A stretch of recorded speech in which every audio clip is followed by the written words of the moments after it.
Jim Kambosos. We're here, the Big Apple, place you're very familiar with. I just want to talk some statistics. Every time you've brought George here, you've fought a world champion, you've only ever scored knockdowns, and you've never lost. How good does it feel be back in the Big Apple and Madison Square Garden itself? Mate, it's a pleasure to be back on your platform. You know what? We fought a champion and an ex-former world champion as well, Mickey Bay, 2019, 2021 Teofimo, in the Big Apple, you know, Madison Square Garden. So, you know, 2-0 George Kambosos is brilliant. And obviously the hotel we're staying at right now, the New Yorker, it's the hotel that we stayed at for Teofimo Opus. So everything feels the same as a Teofimo fight week, you know, so the vibe's good, but there's a lot of little things popping up all the time that kind of remind us back in fight week with Teo. And obviously yesterday's face-off up at the Empire State Building, you can see how that took place, and there's a lot of heat between these two guys come Saturday night. Now, I've seen Keith Connolly, the manager of Richardson Hitchins, wants a $50,000 bet placed. What's the go there? It's quite a small bet. Look, to be fair, small bet, big bet, whichever way you want to look at it.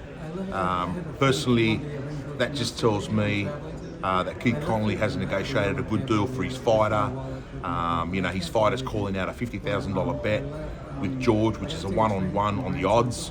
And Keith's kind of backing him as well and telling him, you know what, we want to see that 50,000. Well, you know what, George Kambosos is an underdog once again in this fight at 7 or 8 to 1. So George's financial advisor said, listen, we've seen all the, you know, the to and fro on social media. How about you listen to your advisors and put your 50K on 8 to 1? You'll get a better return than 1 to 1. So that's just those guys hung up on the 50,000. They've been hung up on it for 6 weeks, you know. Well, we've moved on and we actually sucked them into our own game. You know what? You can worry about your 50K. George already, you know, got his advisors at 8 to 1, so he's going to make, you know, 350K when he kicks his ass. But I think that's just a bad management and negotiator trying to pick up an extra 50 if they beat George, which they were going to lose another 50. So Hitchins will end up getting a lot less in his agreed purse. Now, speaking on that bad management, we just seen Richardson Hitchins come into this hotel, eyes straight down, didn't say anything, didn't go on like he did yesterday. No. Do you think it really means anything that he's actually saying, or is he just trying to sell it as he's got no fans in Mate, New York? he's just fake. That's all he is. He's fake. He's coming to our hotel. They've all got their tails between their legs. And literally they've tippy-toed across the lobby, going upstairs to level 3 to the media room. It's exactly the same way. I'm telling you, there's a lot of things that are similar to the Teofimo fight. Teofimo was all loud, barking, carrying on, and then when he came for the media photo shoot, the hero shots and interviews, he tippy-toed across this lobby, and George was standing in the lobby and saw him, and literally he sneakily made his way up the media room. Hitchins did exactly the same thing today. So once again, this is all hype, this is all fugazi, this is all fake. You know what, the guy's not a real champion. He's the kind of guy that, you know, you got picked on at school and you run all the way home and cry to mummy, you know, what happened to him. So, you know what, yesterday was a bad omen too. That beautiful IBF belt. What happened to the eagle? The eagle fell off it. The eagle on the top of the belt fell off the belt. That goes to tell you that George Kambosos' presence and his aura, that eagle fell off the belt. The belt got damaged. That there is an omen in itself. It was so weird, unusual, but the eagle fell off the top of the belt. I sent the photo to the IBF and said, the eagle's fallen off the top of your belt. I sent it to the president of the IBF, Daryl Peoples. That there is a sign in itself that he's not a real champion. That belt does not belong to him.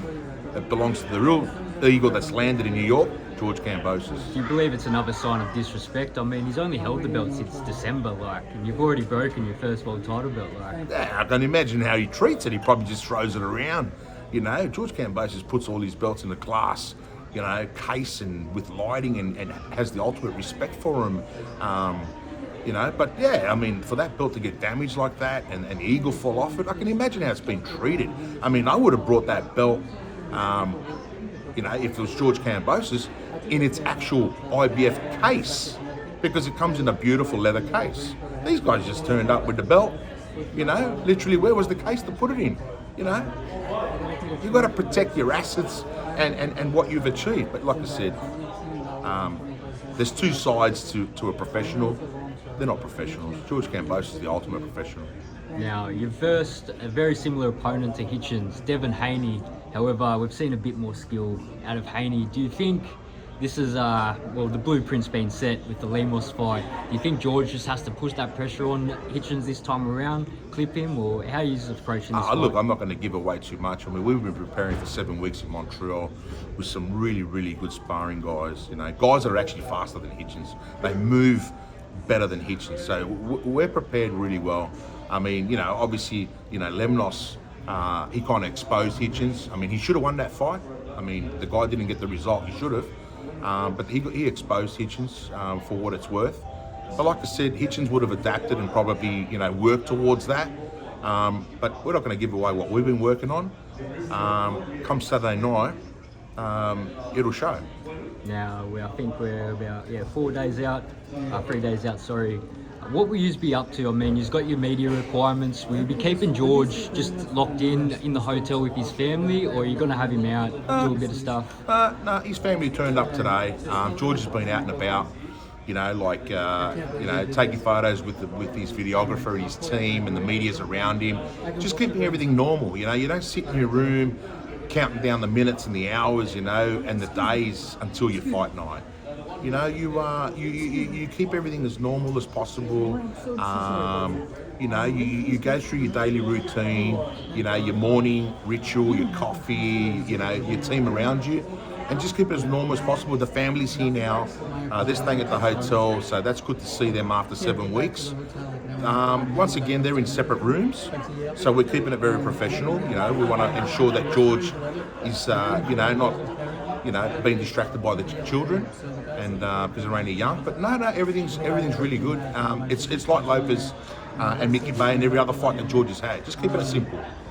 So easy. Another thing I want to ask you about George, we haven't seen it since actually when he fought Teofimo. He's a bit more, I don't know, he sounds so hungry, like he just wants to be here and win this fight. What's changed in his mindset leading up to this fight? I think the training camp has taken him away from his comfort zone at home. You know, setting up camp in Montreal. You know, we didn't do nothing in Montreal. We didn't go sightseeing. We did nothing. We literally trained. We went shopping to buy our food, groceries for the week. Went home, relaxed, trained again twice a day. So we did nothing. So George, probably 2 weeks out in Montreal, in his last sparring session, he said, you know what? I'm sick of staying in Montreal. I want to be in New York. I want to fight this guy because I'm ready to beat this guy. So coming into New York on Monday, and then obviously yesterday's face-off, I saw a George Kambosos who's chomping at the bit, clenching his jaw on the face-off. That's the same George that I saw when he fought Teo. But I'm seeing Richardson Hitchins the same as Teofimo. Yap, yap, yap, yap, yap, yap, yap, yap, yap. Nervous energy. And like I said, George is so hungry. George said to me once again, this guy ain't going to beat me on Saturday night. I'm prepared to die in this ring, and I'm going to beat this guy, and I'm taking that belt, and I'm becoming a 2-division champion on Saturday night. Now, how big will that be for Australian boxing if George Kambosos is successful this weekend? Huge. I mean, look, George Kambosos only fought the biggest names, you know, and we all know that, you know, no matter what you do, you're always going to get the flat. George Kambosos fought the biggest names, you know, the Lopez, the Mickey Bays, the you know, the Lopez's, you know, the Haneys, the Lomachenko's, you know, Lee Selby's for the Eliminator. You know, even before that, they're all big building names, platform, step by step. Kumbala, no one gave him a chance. Kumbala, no one gave him a chance. You know, Ogilvy, no one gave him a chance. So for Australian boxing and for George Kambosos to be on the biggest platform again in Madison Square Garden, the only ever Australian to win world title and become the undisputed champion. No other Australian's ever done that at Madison Square Garden, right? He's the only Australian ever to do it.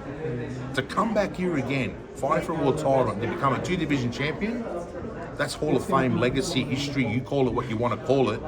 And Saturday night, we're going to know if that's something that George has done once again, which we're confident, and he raises the Australian flag and obviously the Greek flag for his heritage, and becomes an All-Australian. He's already a great, just becomes the ultimate great to do it again. We've just seen, like, he went out for a coffee earlier. He's got fans already here in New York just waving out the windows for him. I'm telling you, it's unbelievable. I mean, we've got some footage because we've got people following George around, videographers. You know, we go down the road to Starbucks, which is not even like here. We went for our medicals the other day. We went to Starbucks, 20-minute drive. And they, you know, the chauffeurs have come pick us up. We go to a Starbucks to get a coffee because we were there early for the doctor, and you've got these Starbucks employees jumping out from the back of the counter and saying, mate, it's George Kambosos in Starbucks, we've got to get photos. Wherever George goes, he gets stopped, and photos and autographs and everything. I'll tell you one thing, I'm seeing George now in the background walking around, and he's so calm, he's so collected, he looks good. 140, no problem. No problem. Richardson, you're looking dry. But you know what? This is the level we're at, and you know, talk is talk. It's cheap. We all know that. Saturday night is where it's all going to play out. So looking forward to it. Too easy. Thank you for your time, Jim. No, you're more